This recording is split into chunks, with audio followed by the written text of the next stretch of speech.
many peripheral collection centers.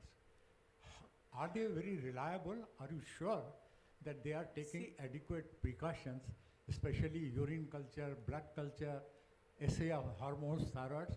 And you know, if we get the wrong report, we can't interpret it really, because XYZ, ABC, Good Lab has done this thing, Ranbaxy and this thing, other SLR.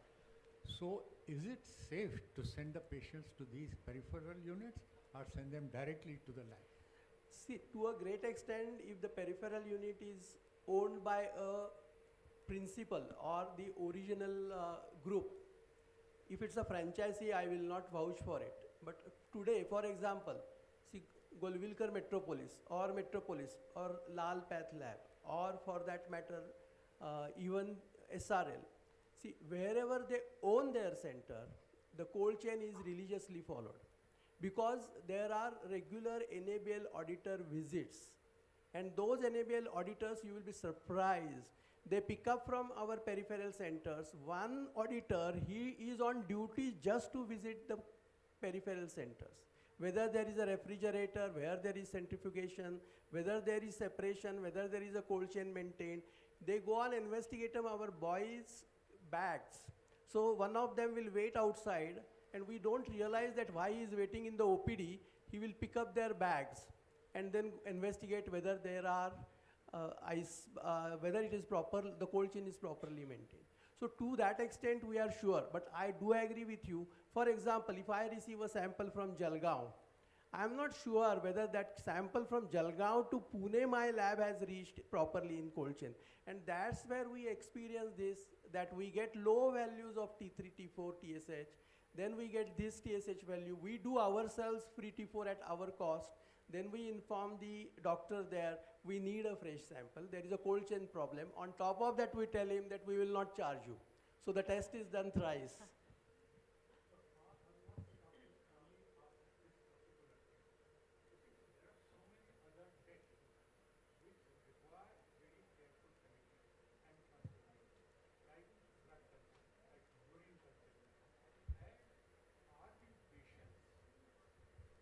Given proper instructions how to pass urine, mid-stream sample of urine, or how long it takes for the sample to be collected and sent, because they only send up samples once or twice a day.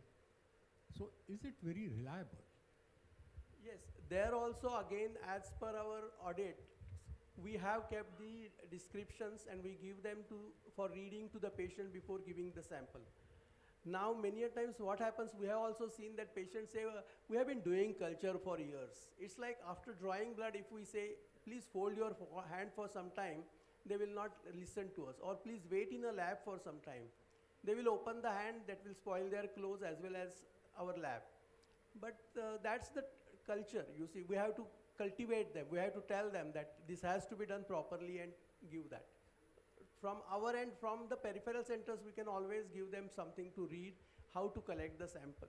It's a very delicate issue as far as female sample to be collected. So it cannot be easily done. We also use proper transport media for samples which cannot be transported just like that from collection center to the like any transport media must have like proper transport media. Because so many times we get especially urine cultures. The interpretation is very difficult. It may be contamination. Now fecal contamination, vaginal contamination. Excuse me. So I think we can move on to the next case. No, just a second. I think, the various instruments use various calibrators. And first IRP, second IRP, and there is lot of variation in the reports that we, deliver. And one more thing is we must have some consensus about the units that we express. Now, Dr. Phadke said 9 and 9. So I thought 9 is for that microgram %. So now many laboratories express in terms of picomoles per liter. So the whole things, get rather, No, as far as I think our country is concerned, till we are using the standard units.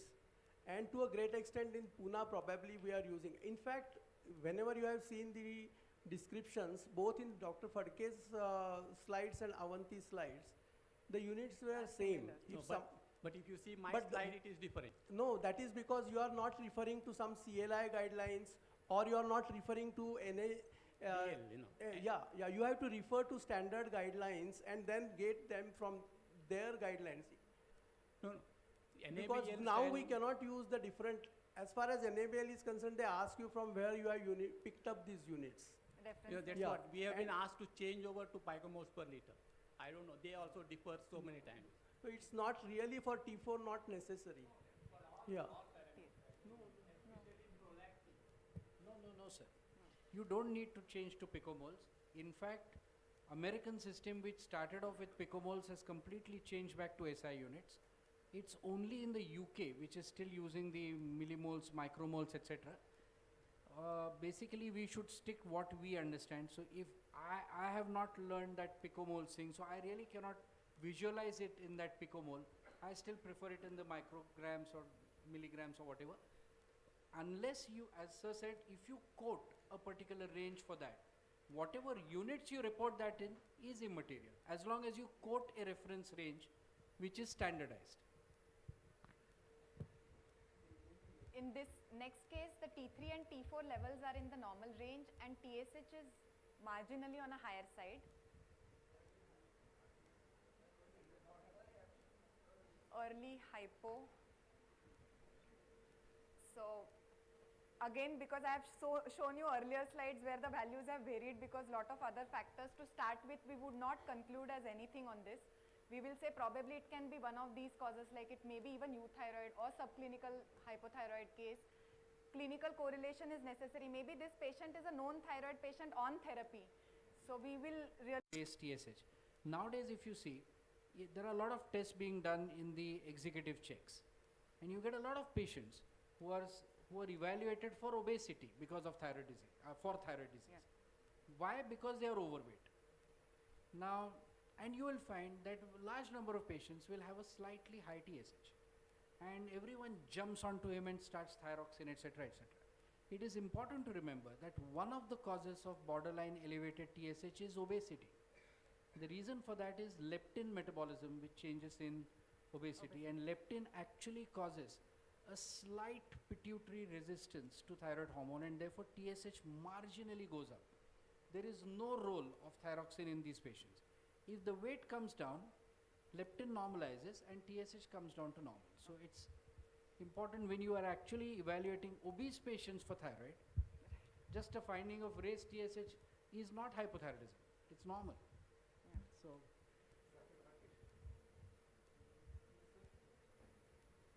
I want to ask, recommended, sir, in areas where the soil is very poor in iodine, let us say, it was recommended that there should be iodination of salt, the common salt. But in areas where iodine is not deficient, like say our area, is it really advisable for the government to, iodinize all the salt? In fact, would it, by the Wool-Shakov effect, will it give rise to hypothyroidism?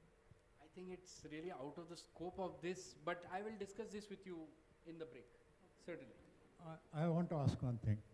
If this patient is a known case of hypothyroid and on long-term treatment with eltroxin, if this report comes, would you like to push eltroxin up, or you leave it like that? No, I will push it up further. You'll push it. No problem.